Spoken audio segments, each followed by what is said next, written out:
Hola a todos, mi nombre es Jesús Ángel Puchaina, soy estudiante del segundo semestre de trabajo social del CAT del municipio de Uribia. Hoy el objetivo es hablar sobre qué fue el denominado movimiento del Frente Nacional en Colombia. Para entender un poco la gestación del Frente Nacional, vamos a trasladarnos al 13 de junio de 1953, donde el presidente de ese entonces, Laureano Gómez, es derrocado por un golpe militar que llevó al general Gustavo Rojas Pinilla al poder. Este encontró el país sumido en el terror de la violencia, al borde de una crisis social política. Sin embargo, este intento de perpetuarse y quebrar las dos élites políticas solo sirvió para la reunificación de la dominación bipartidista. En este sentido, nace una coalición política entre el Partido Liberal y el Partido Conservador como una acción opositora ante la iniciativa de Rojas Pinilla de crear un tercer partido que le permitiera la continuidad en el poder de manera indefinida. Así las cosas, los líderes políticos Alberto Lleras Camargo del Partido Liberal y Laureano Gómez del Partido Conservador firmaron un pacto que llamaron el Pacto de Benidorm para unir sus fuerzas políticas con la idea de acabar con la dictadura militar y restaurar la democracia.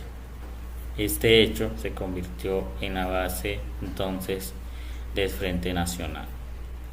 Y de esta manera llega a la presidencia Alberto Lleras Camargo, luego de ser elegido con la mayoría de la votación en 1958, después de una larga negociación con el Partido Conservador. Bien, si analizamos esta alianza en su momento contrario de lo que buscaba es fortalecer la consolidación de la democracia, pero sin embargo sucedió todo lo contrario, porque dicho acuerdo se convirtió en posesionamiento de dos élites. Este acuerdo implicaba que las diferentes fuerzas políticas perteneciesen a su arraigo popular, excluyendo de esta manera a otras fuerzas e ideas políticas que venían haciendo en el país política con unas ideales que buscaban garantizar los derechos de la población a inicios del siglo XX. Este hecho excluyente tuvo como consecuencia dos procesos históricos relevantes. El primero, digamos que emergen nuevas fuerzas políticas con capacidad de desequilibrar al movimiento político Frente Nacional. Entre las más destacadas está la Alianza Nacional Popular, ANAPO, liderada por el general Gustavo Rojas Pinilla, y el Movimiento Revolucionario Liberal, MRL, encabezada por Alfonso López Michexi. El segundo proceso fue la consolidación de los grupos insurgentes en Colombia de orientación marxista que reclamaban cambios inmediatos en el país y su modelo democrático. De esta manera fue seleccionado Guillermo de León Valencia como candidato conservador para continuar el acuerdo de alternación del Frente Nacional. De esta forma arrancaba su gobierno debilitado. Valencia quiso fortalecer el aparato militar, no solo como organización armada, sino como promotor del cambio social. Paralelamente con el fortalecimiento de un nuevo ejército, nació una variante de insurgencias guerrilleras. Los enfrentamientos con las organizaciones campesinas impulsaron los grupos guerrilleros rurales, quienes ante la ofensiva decidieron convertir su lucha en acciones permanentes. Así surgen las FARC de la toma militar de Marquetalia, y otros grupos surgen de la inspiración castrista. Asimismo surge el Ejército de Liberación Nacional, producto de una división interna del comunismo criollo. Comenzaba el periodo de un nuevo presidente, Carlos Lleras Restrepo. Su proyecto político estaba encaminado a dotar al Estado a una estructura institucional y una organizativa para actuar sobre la problemática económica, que buscaba una reforma administrativa y constitucional que sacara de una vez el país de una crisis económica que lo agobiaba. De esta manera disminuyó los espacios de poder y las influencias de las políticas tradicionales, afianzando el presidencialismo al crecer el papel intervencionista del Estado. Su gestión en ese entonces se creó el Instituto Colombiano del Bienestar Familiar, se creó el Instituto para la Educación Superior, también se creó Coldeportes, Colcultura, el Instituto de Recursos Naturales, así como otros.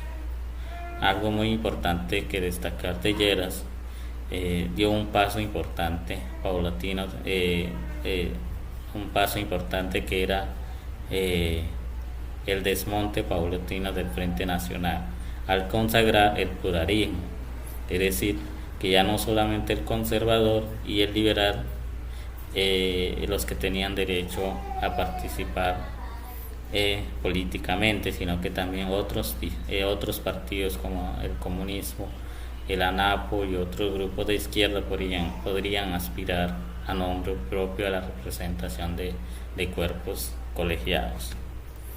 De esta manera, llega al poder Misael Pastrana Borrero,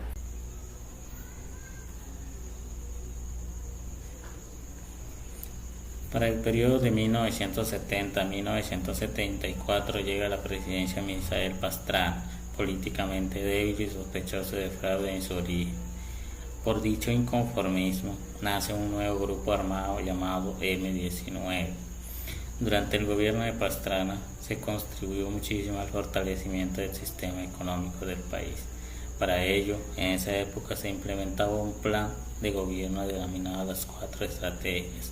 Era un modelo económico concebido por un canadiense, Locking Kern, que abandonó por completo el proteccionismo a la industria, antes aplicada por el gobierno de Lleras Restrepo, y se orientó hacia una política económica encauzando todo el ahorro nacional hacia el sector financiero a través de las corporaciones de ahorro y vivienda.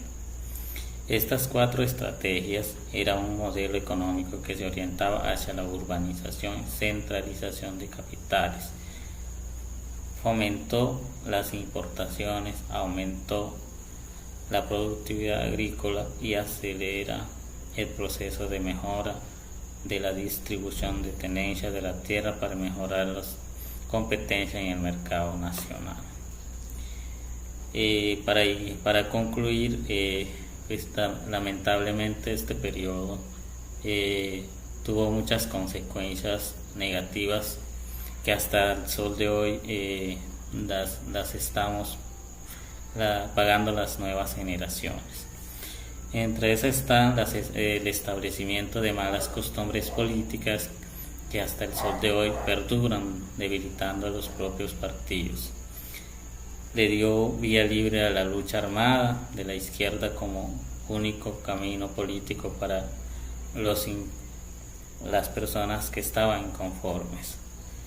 Entonces, en ese tiempo, a raíz de la exclusión que estaba haciendo esta estructura política, nacieron muchos grupos armados y que tuvieron mucha influencia en la violencia histórica de nuestro país.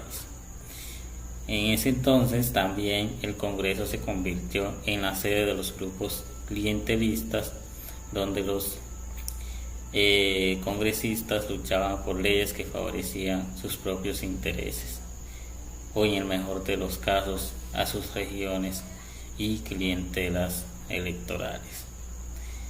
Asimismo, se instauró el clientelismo sobre la idea de que un partido no podría vivir sin la burocracia del Estado. El Frente Nacional dejó una economía dependiente y lejos de obtener una autonomía, porque realmente el Estado está hundido en unas deudas económicas que no ha podido subsanar. El crecimiento de la corrupción y el aumento de los costos de la administración pública, y asimismo se ha complicado muchas veces a los gobiernos, ya cuando quieren hacer unas reformas que vayan encaminadas a satisfacer las necesidades que tiene la población. El Frente Nacional entonces durante todo ese periodo influyó solamente en el fortalecimiento del sistema económico en el país, hizo crecer, lo modernizó, lo enriqueció notablemente. Pero sin embargo, la distribución de ingresos no se modificó sustancialmente las verdaderas consecuencias de esa estructura política, aunque no ha sido cuantificada toda la historia de nuestros tiempos. Logrará seguir el camino que marcó este sistema político, así corregir al tiempo los errores que de él se presentaron, que actualmente la democracia en el país puedo decir que siguen en riesgo, teniendo en cuenta estas herencias históricas que dejó el Frente Nacional. Buenas noches.